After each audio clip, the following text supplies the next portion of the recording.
Team India ಪರ T20 ಕ್ರಿಕೆಟ್ಗೆ ಪಾದಾರ್ಪಣೆ ಮಾಡಿ ಭವಿಷ್ಯದ ಸೂಪರ್ ಸ್ಟಾರ್ ಕ್ರಿಕೆಟಿಗನಾಗಿ ಗುರುತಿಸಿಕೊಂಡಿರುವಂಥ ವೈಭವ್ ಸೂರ್ಯವಂಶಿ ಅವರೀಗ 2027ರ ಏಕದಿನ ವಿಶ್ವಕಪ್ ಆಡ್ತಾರಾ ಅನ್ನೋದು ಸದ್ಯಕ್ಕೆ ಕುತೂಹಲ. ಹೀಗೊಂದು ಸುದ್ದಿ ಕ್ರಿಕೆಟ್ ಜಗತ್ತಿನಲ್ಲಿ ಸಂಚಲನವನ್ನು ಸೃಷ್ಟಿಸ್ತಾ ಇದೆ. ಹಾಗಾದರೆ ನಿಜಕ್ಕೂ ವಿಶ್ವಕಪ್ನಲ್ಲಿ ಬೇಬಿ ಬಾಸ್ ಆಡ್ತಾರಾ?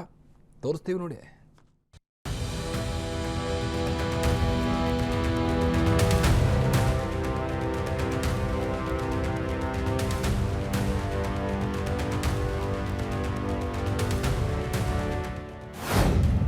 ಎರಡು 2027ರ ಏಕದಿನ ವಿಶ್ವಕಪ್ನಲ್ಲಿ ಕಣಕ್ಕಿಳಿತಾನೆ ವೈಭವ್. ಆಫ್ರಿಕನ್ನರ ನಾಡಲ್ಲಿ ಘರ್ಜಿಸಲಿದೆ ಬೇಬಿ ಬಾಸ್ ಬ್ಯಾಟ್. ಏನಿದು ಸೂರ್ಯವಂಶಿ ಬಗ್ಗೆ ಎದ್ದಿರೋ ಗುಡ್ ನ್ಯೂಸ್.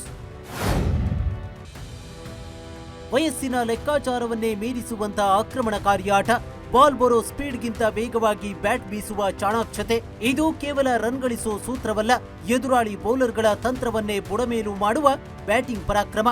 ಇದೇ ಕಾರಣಕ್ಕೆ ಇವತ್ತು ಕ್ರಿಕೆಟ್ ಜಗತ್ತು ಬೇಬಿ ಬಾಸ್ ವೈಭವ್ ಸೂರ್ಯವಂಶಿಯನ್ನ ಯಾರು ಅಂತ ಪ್ರಶ್ನೆ ಮಾಡ್ತಿಲ್ಲ. ಬದಲಿಗೆ ಭವಿಷ್ಯದಲ್ಲಿ ವಿಶ್ವ ಕ್ರಿಕೆಟ್ನ ದಿಗ್ಗಜನಾಗಿ ಅದಿನ್ನೆಷ್ಟು ಎತ್ತರಕ್ಕೆ ಬೆಳಿತಾನೆ ಅಂತ ಕಾತರದಿಂದ ಎದುರು ನೋಡ್ತಿದೆ.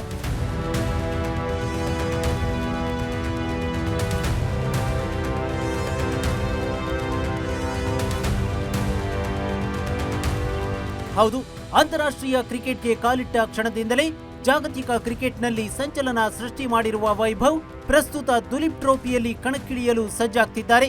ಆದ್ರೀಗ ಅದಕ್ಕೂ ಮುನ್ನವೇ ವೈಭವ್ ಸೂರ್ಯವಂಶಿ ಬಗೆಗಿನ ಒಂದು ಸುದ್ದಿ ಕಾಡ್ಗಿಚ್ಚಿನಂತೆ ಹಬ್ಬಿದೆ. ಈ ಸುದ್ದಿ ಬೇಬಿ ಬಾಸ್ ಅಭಿಮಾನಿಗಳ ಸಂಭ್ರಮಕ್ಕೆ ಕಾರಣವಾಗಿದೆ. ಅದೇನು ಅಂದ್ರೆ 2027ರಲ್ಲಿ ನಡೆಯೋ ಐಸಿಸಿ ಏಕದಿನ ವಿಶ್ವಕಪ್ನಲ್ಲಿ ವೈಭವ್ ಸೂರ್ಯವಂಶಿ ಟೀಂ ಇಂಡಿಯಾ ಪರ ಕಣಕ್ಕಿಳಿತಾರೆ ಅನ್ನೋ ಸುದ್ದಿ ಸಂಚಲನ ಸೃಷ್ಟಿಸಿದೆ.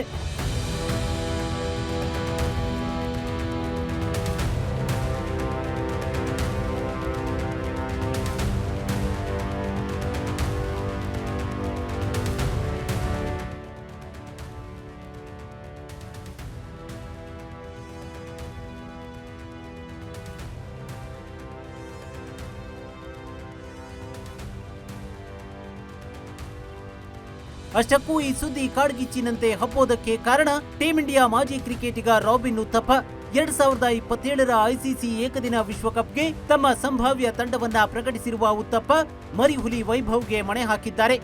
ಸದ್ಯ ಟೀಂ ಇಂಡಿಯಾ ಪರ ಟಿ20 ಕ್ರಿಕೆಟ್ನಲ್ಲಿ ಧೂಳೆಬ್ಬಿಸಿರುವ ವೈಭವ್ ಐಪಿಎಲ್ನಲ್ಲಿ ಮಾಡಿರೋ ಸಾಧನೆಯನ್ನ ಒತ್ತಿ ಹೇಳೋ ಅಗತ್ಯವಿಲ್ಲ. ಈ ಹಿನ್ನೆಲೆಯಲ್ಲಿ ಉತ್ತಪ್ಪ ನೀಡಿರೋ ಹೇಳಿಕೆಗೂ ಪ್ರಸ್ತುತ ಬೇಬಿ ಬಾಸ್ ಆರ್ಭಟಕ್ಕೂ ತಾಳೆ ಹಾಕಿ ನೋಡಿದ್ರೆ ವೈಭವ್ಗೆ 2027ರ ಏಕದಿನ ವಿಶ್ವಕಪ್ ಆಡೋ ಚಾನ್ಸ್ ಹೆಚ್ಚಿದೆ ಅನ್ನೋ ಚರ್ಚೆ ಶುರುವಾಗಿದೆ. ಇನ್ನು ಉತ್ತಪ್ಪ ವೈಭವ್ಗೆ ಮಣೆ ಹಾಕಿ ಯಶಸ್ವಿ ಜೈಸ್ವಾಲ್ ಮತ್ತು ಇಶಾನ್ ಕಿಶನ್ಗೆ ತಂಡದಿಂದ ಕೋಕ್ ನೀಡಿದ್ದಾರೆ. ವಿಶ್ವಕಪ್ ಮಹಾಸಮರಕ್ಕೆ ಉತ್ತಪ್ಪ ಆಯ್ಕೆ ಮಾಡಿದ ಸಂಭಾವ್ಯ ತಂಡದಲ್ಲಿ ಕೆಎಲ್ ರಾಹುಲ್ ಸ್ಥಾನ ಪಡೆದ ಏಕೈಕ ಕನ್ನಡಿಗ ಎನಿಸಿಕೊಂಡಿದ್ದಾರೆ. ಏಕದಿನ ಕ್ರಿಕೆಟ್ನಲ್ಲಿ ರಾಹುಲ್ ವಿಕೆಟ್ ಕೀಪರ್ ಬ್ಯಾಟರ್ ಆಗಿ ತಮ್ಮ ಸ್ಥಾನ ಭದ್ರಪಡಿಸಿಕೊಂಡಿದ್ದಾರೆ. ಇನ್ನು ಬ್ಯಾಟರ್ ವಿರಾಟ್ ಕೊಹ್ಲಿ ಹಾಗೂ ಅನುಭವಿ ಬೌಲರ್ ಭುವನೇಶ್ವರ್ ಕುಮಾರ್ ಉತ್ತಪ್ಪ ಟೀಮ್ನಲ್ಲಿ ಸ್ಥಾನ ಪಡೆದಿದ್ದಾರೆ. ಅಂದಹಾಗೆ ಕಳೆದೆರಡು ಐಪಿಎಲ್ ಟೂರ್ನಿಯಲ್ಲಿ ಆರ್ಸಿಬಿ ಚಾಂಪಿಯನ್ ಆಗುವಲ್ಲಿ ಈ ಇಬ್ಬರು ಆಟಗಾರರು ನಿರ್ಣಾಯಕ ಪಾತ್ರವನ್ನ ನಿರ್ವಹಿಸಿದ್ರು. ಮತ್ತೊಂದು ಇಂಟ್ರೆಸ್ಟಿಂಗ್ ವಿಷಯ ಏನಂದ್ರೆ ರಾಹುಲ್ ದ್ರಾವಿಡ್ ಶಿಷ್ಯ ಕೇರಳದ ಸಂಜು ಸ್ಯಾಮ್ಸನ್ಗೆ ಉತ್ತಪ್ಪ ತಮ್ಮ ತಂಡದಲ್ಲಿ ಚಾನ್ಸ್ ನೀಡಿದ್ದಾರೆ.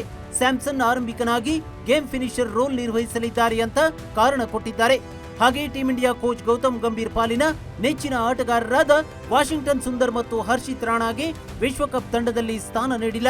ದಕ್ಷಿಣ ಆಫ್ರಿಕಾದಲ್ಲಿ ನಡೆಯುವ 2027ರ ಏಕದಿನ ವಿಶ್ವಕಪ್ಗೆ ಇನ್ನೂ 1 ವರ್ಷ ಬಾಕಿ ಇದ್ದು ಈ 15 ಆಟಗಾರರು ಮುಂದಿನ 1 ವರ್ಷದಲ್ಲಿ ಟೀಂ ಇಂಡಿಯಾವನ್ನ ಪ್ರತಿನಿಧಿಸಿದ್ದೇ ಆದ್ರೆ ಚಾಂಪಿಯನ್ ತಂಡವಾಗಿ ಸಜ್ಜಾಗಲಿದೆ ಎಂದಿದ್ದಾರೆ.